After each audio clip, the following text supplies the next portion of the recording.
In this video, we're going to finish graph number 3 from Unit 4, Day 3 notes about Limacons. And we've already graphed y equals 5 cosine x plus 3. We've graphed this function in the Cartesian coordinate plane.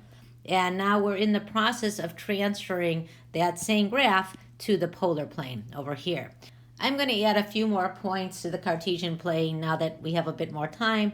So I'm going to add some of these points. By symmetry, we can see that the points between 0 and pi, we have symmetry as we go from pi to 2 pi over 2. I hope you can see that we have a line of symmetry here at x equals pi.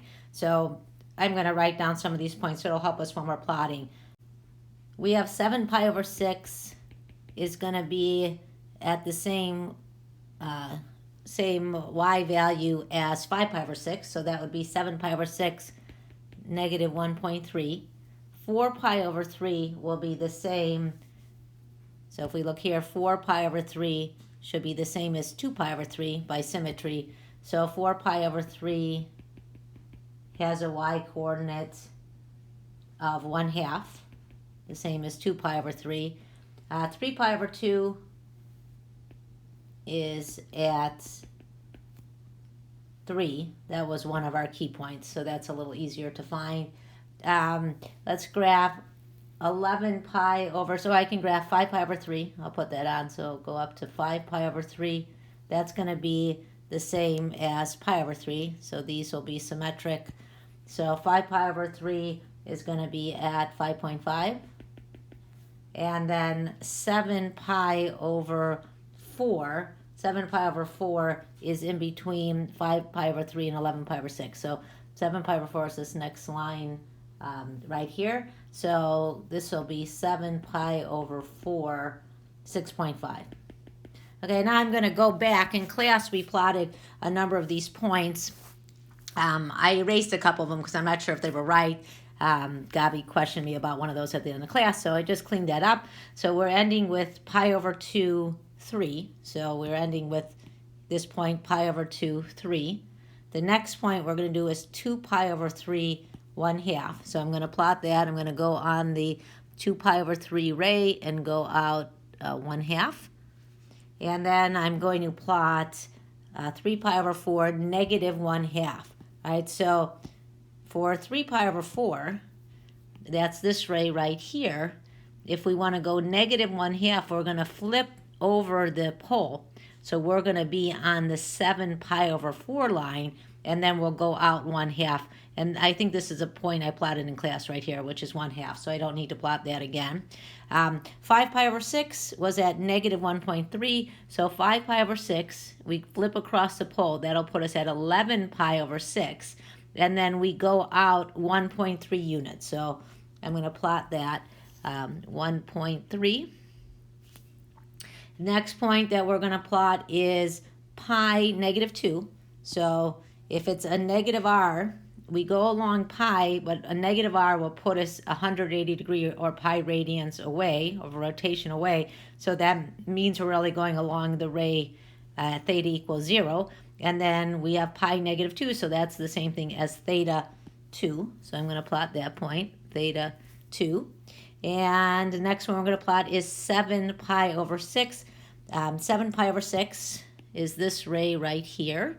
Since we have a negative r, that means we flip over the pole, actually at the pi over 6 ray.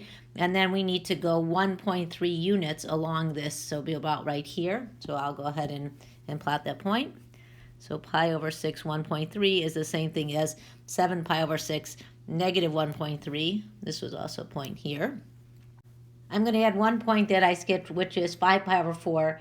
5 pi over 4 is between 7 pi over 6 and 4 pi over 3 right here. So this is 5 pi over 4, and that point is, I'm going to write that down, 5 pi over 4, negative 1/2.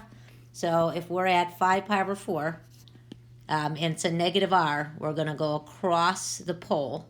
So we're actually going to be on the pi over 4 line, and then we need to go 1/2 units out on the pi over 4 radius there. Okay, so we've got 5 pi over 4, and the next point we're going to plot is 7 pi over 6 we did.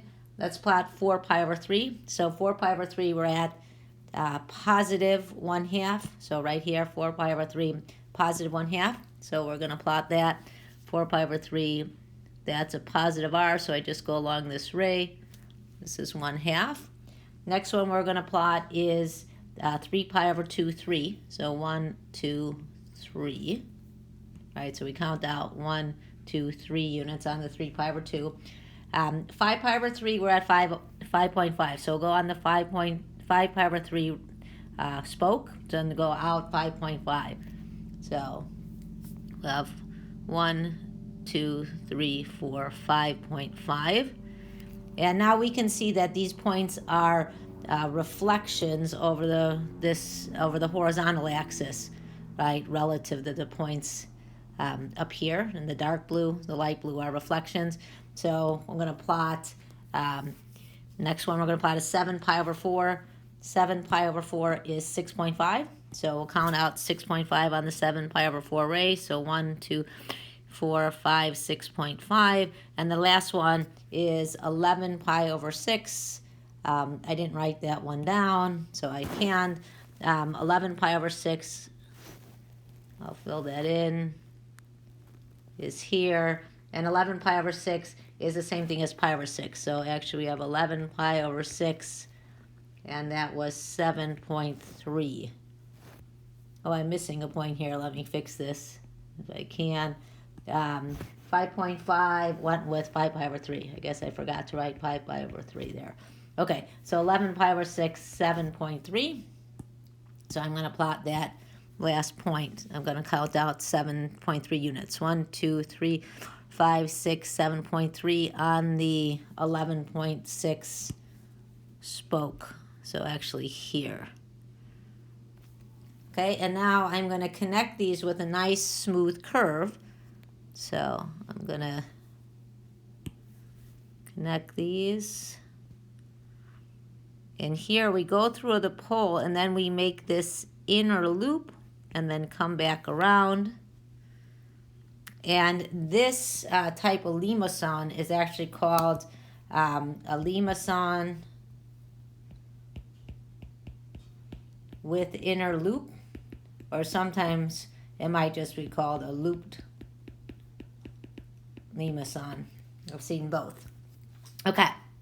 The next thing is I would like you, this video is going to end and I'm going to start a new one in a minute that you can come to. But before I start that next video, I want you to make some predictions. So number 1 says, what do you think would happen if you graphed a sine theta plus d instead of a cosine theta plus d? And someone mentioned that in class, right? And what do you think will happen with that? And then on the next page, what do you think will happen if the a value is negative instead of positive?